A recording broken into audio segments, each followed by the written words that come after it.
also something that I always wanted. It says Soul Sisters. The first page. And also sometimes I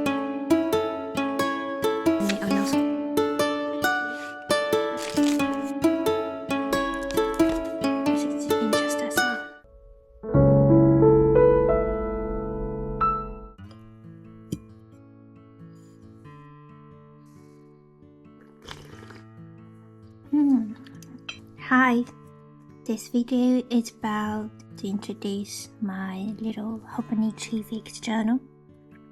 I've always wanted to make videos like this and always enjoy watching videos like this, but I don't know why I haven't made anything about my journal. It's really a big and important part of my life, and it helps me through a lot of difficult times.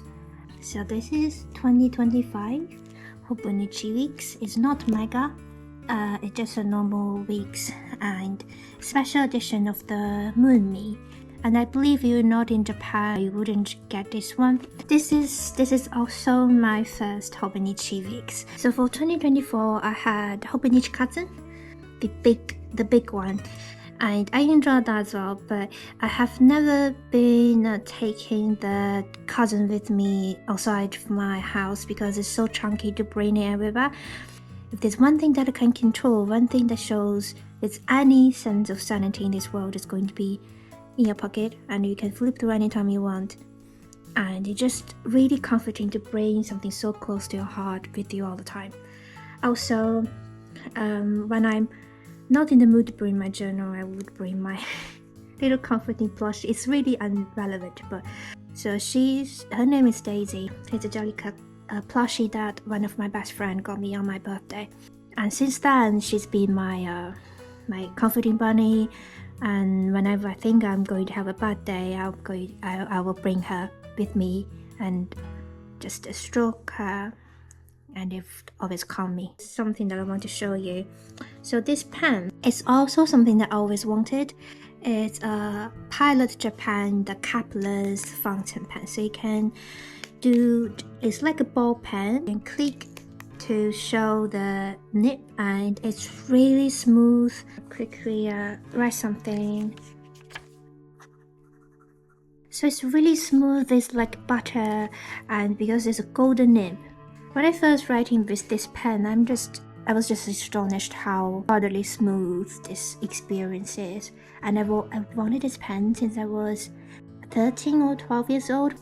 It will never dry out, the ink, because it have some little flappy thing to block the nib from drying out. Super cute. It's one of my most proudest possession because I wanted since I was 12 or 13, and because it's quite expensive, always on my if I ever make it, I'll buy this. And this year I bought this for myself. Couldn't be more happy. Also, I have this little plastic cover for my weeks. It used to have this little pen holder, but because I've been using it quite a lot, so it broke. I also have this little charm. It says Soul Sisters, so that is also my friend gave this to me. She's also the one that brought Daisy to me. It's this little bit of joy on my journal, and to remind myself I am in love. Something that you just keep reminding yourself because otherwise you'll forget it. The first page, I have this little tarot card. This is the Lovers tarot card, not the official one. It's just one of the illustration that was included in the tarot card. So I put this one in my 2025 journal just to remind myself that the love is out there. So this one is the Bee and Copycat. The Bee and I forgot its name. It's one of my favorite cartoons. It's about this girl. She lost her job, but then she met this puppy cat. Bee and Puppy Cat. And then she met this puppy cat, and they went to adventures and in different dimensions and earning money from those fun adventures. Really cute. And this card is from one of the Ghibli movies. I forgot. I think it's Spirited Away, the little train on the sea. This is also another friend got me, and we actually went to my local seaside, and they have something so similar to this train. And on the back, about this journal that it's about the planning as well. It's about memory keeping, it's about journaling my thoughts and brain dumping, like all in one. And it's like little snippets of life that I just like to collect it. And it doesn't serve any purpose, it just made me feel a little bit happier. So this one, I got this from Comic-Con. It's from this author. She also signed it on this little piece of packaging, so cute. And this is from a game. I don't know if anyone knows this. It's quite a famous game. I'm not a fan of this game, but this one is one of my friend's favorite. Also, can I just show how beautiful the art side of the journal is? And also this one. First page. I think this video is going to be so long, but I'll talk everything that I want to talk. This one is a little sentence written by my dad. He's my favorite person in this world. And for every journal, I just hand it to my dad just to write something like wishful thinking, something like that. It means it's the beginning of the year and I hope everything goes well. But Dad, he's an anchor in my life as well. And to have something from him in my journal. And there's some tags that just for future use if I ever need them. Then, so this is a little calendar from 2025 to 2026. At the beginning, I'd have no idea what I'm going to do with it. I'm just thinking it's maybe just a really nice overview of the year, and they have some Japanese national holidays there, but it's not really relevant to what I'm living now. So later on, I realized what should I do with it. So I treat it like a tendency tracker. So I work in this company and they asked us to go to the office twice a week. I need to be 40% present in the office in the past 4 weeks and also past 12 weeks. So that means if you want to have some like really chill week, you can skip the days in the office, but you need to make it up in the following week. And this is to tracking that. And also some goals for next year. I'm going to get a cat and get a bike and also try therapy. Next, it's, I think from online, this is the most confusing page for most of people. So the original purpose of this one is the index. So this is January, February, is the each month and with each day. And you should be write something really like small, like few words to describe what happened this day. And you can flip through like all the details in that day. But I couldn't bother. So instead, this is a holiday tracker for me. For this year, I have 22 holidays because I have some holidays roll over from last year. And this is what I'm going to plan for my holiday, just to track how many hours that I have taken, how many hours that I have left. And also, if I went somewhere, I'll add a little info here. For example, this day I went to Bath, and this week I went to Iceland, this week I went to Milan, and this week I went to Lake District, and I take half day off to see Avita, the play.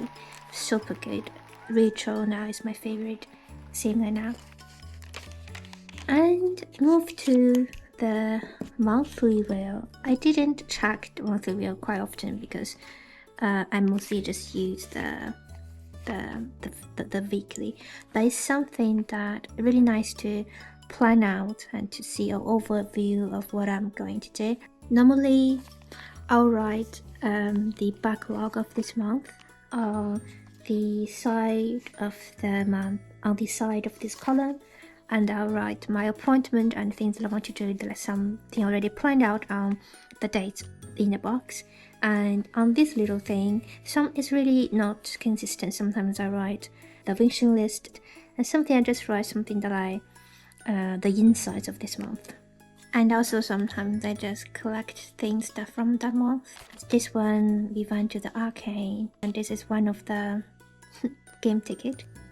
And also, I have these little stickers here. It means something important happened on that day.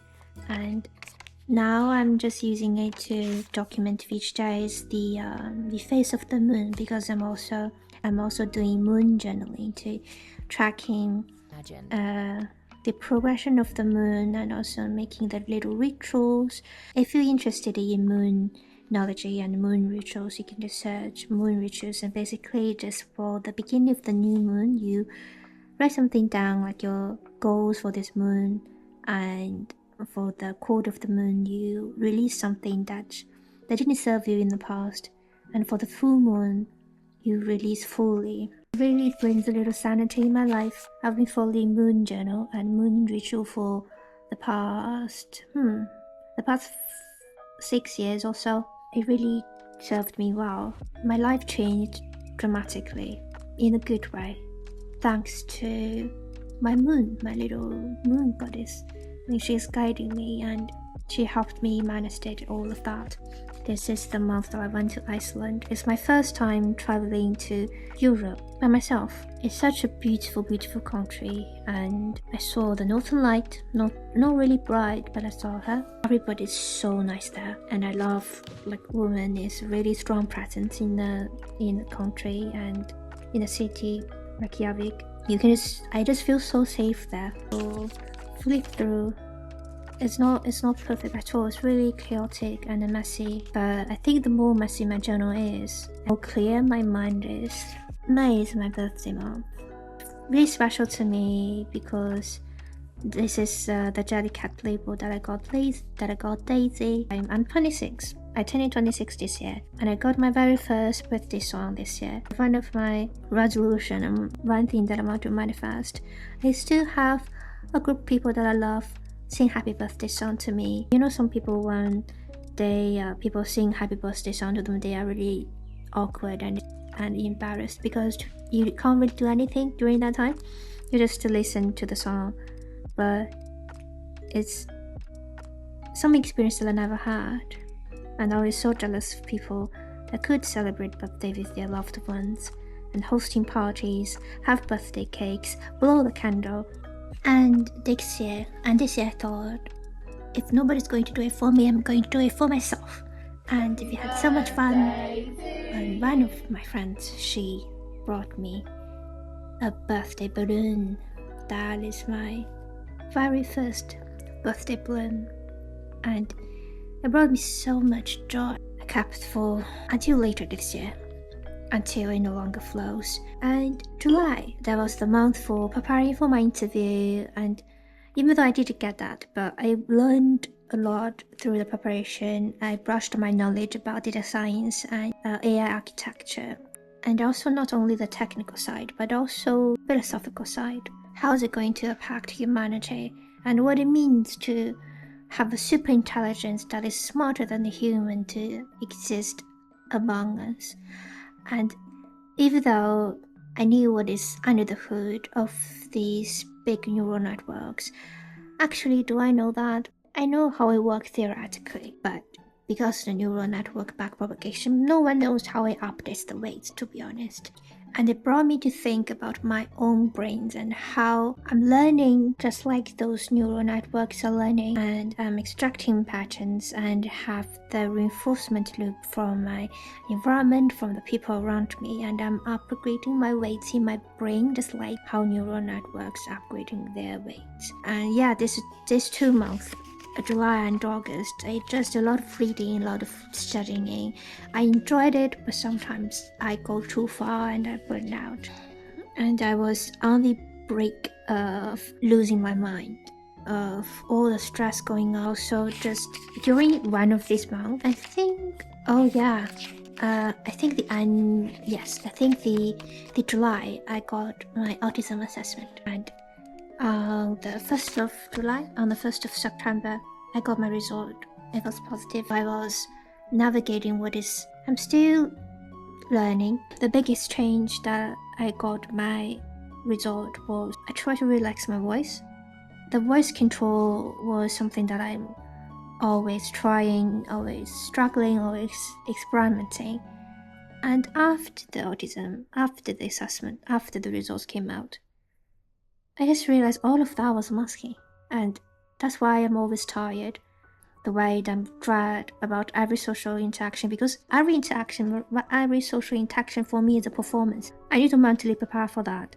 I need to be constantly monitoring my voice, monitoring my gesture, my smile, and so because it's my first Hobonichi weeks, I have no idea how to navigating this, but later on I had some system that I going to show you. So at first, I just checking list of what I'm going to do this week, and for on the right, it would be like just a random notes word, my thoughts on this week, and also some little collection of things from that week.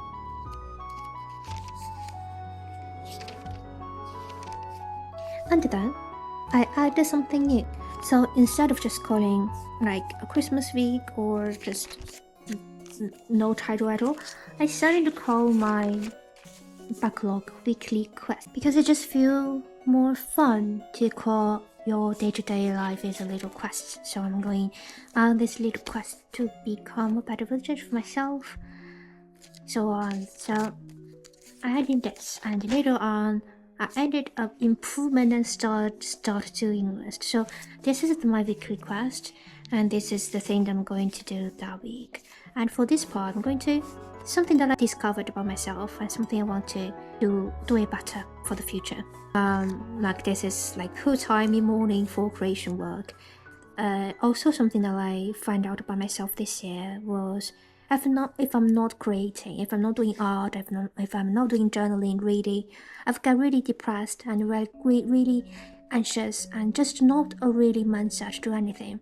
So crafting the time for myself to do creative thing, it's not just a hobby, it's the existence of my being.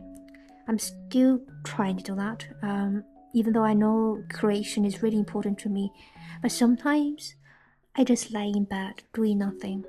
But sometimes it's good to do that. And I'm starting to add the little decoration thingy here.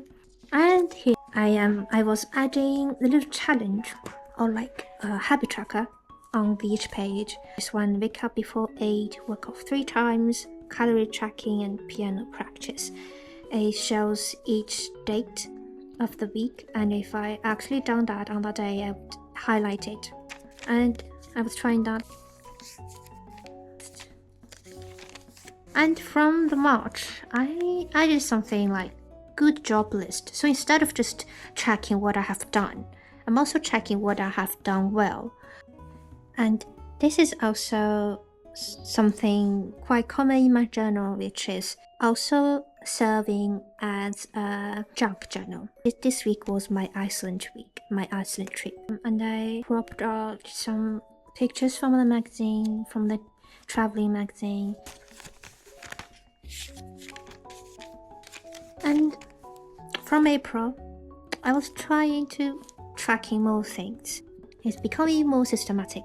On the top is the weekly log, and instead of just writing them, I copied one of the journaling idea to have this rolling weeks thingy.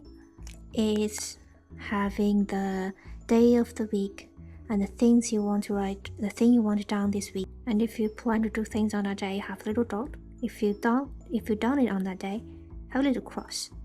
And also I'm doing a more like clean version of habit tracker, and I'm tracking my mood and sleep. This is something I kept doing for the following weeks as well.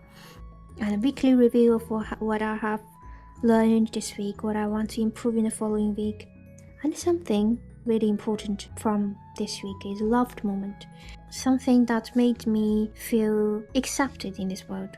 The layout is not always consistent, but I always have something to track. It changes as well. So I think until May I was doing habit tracking and mood and sleep. But starting from June, I was also tracking my deep work. I read this book called Deep Work, and I learned about how deep work is really good for your brain. Like have a deep focus time can really do wonders to my brain. Of course, with my sleep and my mood, it can give me an overall holistic view about what makes me happy, and also some memory keeping from that week. And like little beautiful flowers, I also keep it. And also for this calendar, I started to tracking the days that I had workout. I also started to realize not only deep work can bring me happiness, helping others also bring me happiness. So going to track the time that I helped others, not to like collecting karmas, but also remind myself that it brings me happiness when my existence helps someone else. For the notes part, so for the orange tab, that means I have some ideas about articles or videos, really random, you wouldn't make sense of it. If I'm really in a good mood, yeah, so this is the Durban water. I quite like this one, to be honest. And also some junk journaling. This is for the Cass Week, and this is in Winchester. This is Winchester as well. Also random notes about book reviews. So this is my little life. It's the most private thing that I will own, the most authentic version of me in this little tiny papers. I did it, my very first journaling flip through. Thanks for watching. See you next time.